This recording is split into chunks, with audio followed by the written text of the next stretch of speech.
Salutations à vous tous mes amis, nous sommes heureux d'être encore en votre compagnie. Dans cette vidéo, nous allons vous prouver la divinité de Jésus-Christ par des versets clés.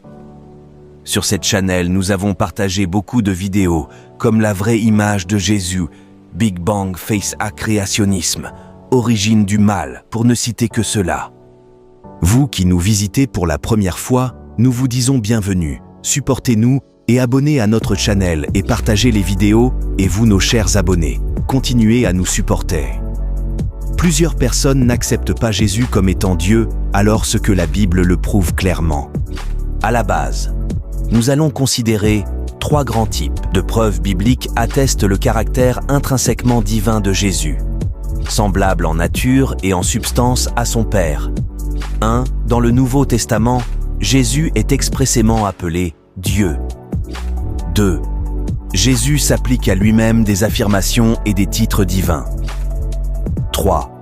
Les auteurs du Nouveau Testament donnent à Jésus des noms divins. Si vous n'avez pas encore abonné à notre channel, je vous donne quelques secondes pour le faire. Concernant le premier point, dans Hébreux 1er, surtout les versets 7 et 8 qui nous dit « De plus, il dit des anges, celui qui fait de ses anges des vents et de ses serviteurs une flamme de feu. Mais il a dit au Fils, ton trône, ô Dieu, est éternel.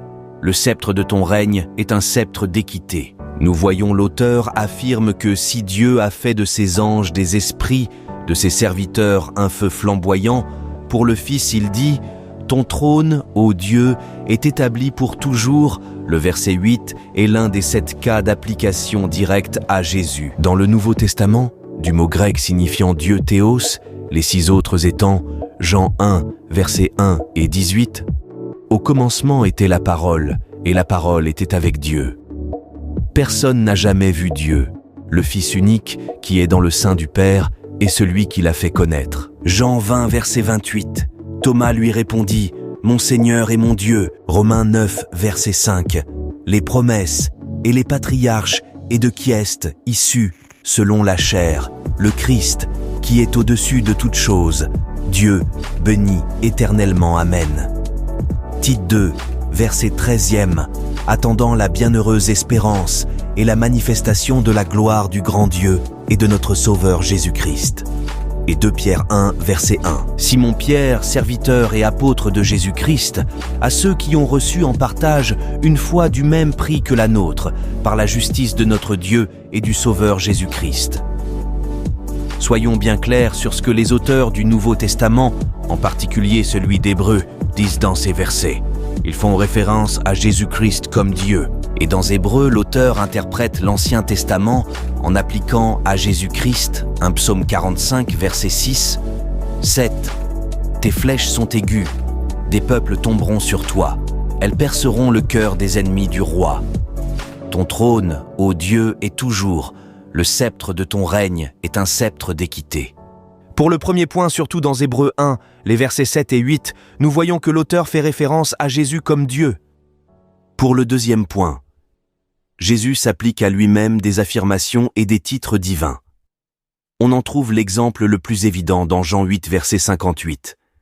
Jésus leur dit « Amen, Amen, je vous le dis, avant qu'Abraham vienne à l'existence, moi, je suis. » Jésus dit tout simplement là qu'il n'est personne d'autre que le Dieu de l'Exode. Et il le dit en s'appliquant à lui-même Exode 3, verset 14. Et Dieu dit à Moïse, « Je suis celui qui est. » De plus, ce Dieu qui parle dans Exode 3, verset 14, poursuit l'explication de son identité. Le Seigneur Yahweh, le Dieu de vos pères, le Dieu d'Abraham, le Dieu d'Isaac et le Dieu de Jacob. Autrement dit, Jésus disait être non seulement le Dieu de l'Exode, mais aussi le Seigneur Yahweh des patriarches. On ne saurait donc s'étonner que les pharisiens, incrédules, prirent des pierres pour les lui jeter, Jean 8, verset 59. Le châtiment prescrit dans l'Ancien Testament pour le blasphème voire. Jean 5, verset 17, où Jésus affirme la même chose. Pour le troisième point qu'est le dernier où les auteurs du Nouveau Testament donnent à Jésus des noms divins. Dans Hébreux 1, les versets 10 à 12, nous lisons « Il convenait en effet que celui pour qui et par qui sont toutes choses, et qui voulait conduire à la gloire beaucoup de fils, élevât à la perfection par les souffrances, le prince de leur salut. Car celui qui sanctifie et ceux qui sont sanctifiés sont tous issus d'un seul.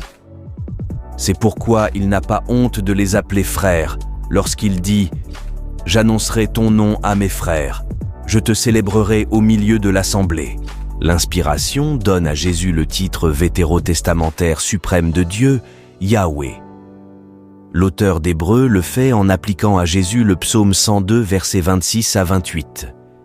Il n'était pas rare que les auteurs du Nouveau Testament procédassent ainsi, mais ce qui frappe dans cet usage est que le psaume en question s'adressait, à l'origine, au Seigneur Yahweh de l'Ancien Testament. L'auteur du Nouveau Testament se sentait donc tout à fait à l'aise en appliquant à Jésus des passages originellement adressés au Dieu auto-existant d'Israël. Il en découle avec force que Jésus est le Seigneur Yahweh de l'Ancien Testament. Apocalypse 1, 17 décrit un usage similaire d'un titre.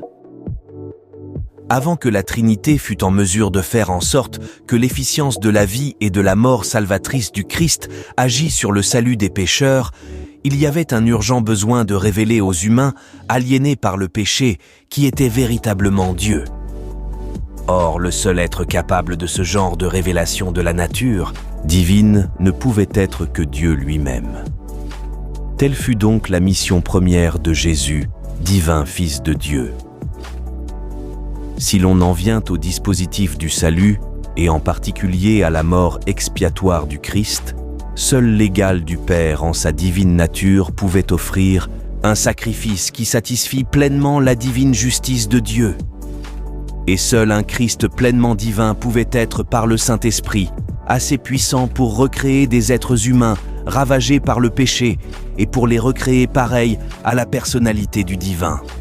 Autrement dit, seul le divin Fils pouvait réaliser la conversion, ou nouvelle naissance, des pécheurs et susciter des changements de personnalité reflétant l'image du divin.